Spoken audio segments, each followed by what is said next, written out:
Bapak Ibu dan teman-teman sekalian, ada beberapa perubahan jadwal yang kita lakukan selama bulan puasa Ramadan. Yang pertama tentu kita akan bangun lebih pagi, karena kita akan mengambil ibadah, yaitu ibadah sahur. Jadi sebelum imsak kita sudah bangun, lalu kemudian kita makan, minum gitu untuk menjalankan ibadah sahur. Lalu kemudian kita juga tidak makan dan tidak minum dari imsak sampai beduk maghrib. Lalu setelah sholat isya kita juga bersama-sama menjalankan ibadah sunnah, yaitu ibadah taraweh. Dari aspek waktu itu akhirnya memang ada yang berubah, di mana kita mungkin waktu terlelap kita itu berkurang. Lalu kita ada waktu di mana sebelum subuh kita melaksanakan ibadah sahur.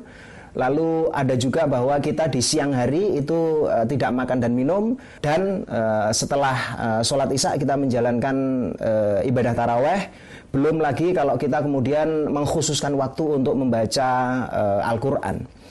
Itu artinya berarti ada waktu-waktu khusus yang kita jadwalkan, baik secara pribadi maupun bersama, yang kita jalankan. Nah, entah itu waktu sahur, entah itu makan dan minum yang kita batasi, entah itu sholat taraweh dan seterusnya, itu pada akhirnya memang kemudian membuat kita untuk belajar bagaimana mendisiplinkan waktu. Dan kalau kita melihat karakter kita sebagai bangsa Indonesia, itu kan aspek ketepatan waktunya itu sangat kurang. Nah, puasa itu memberikan pelajaran kepada kita untuk tepat waktu dan disiplin.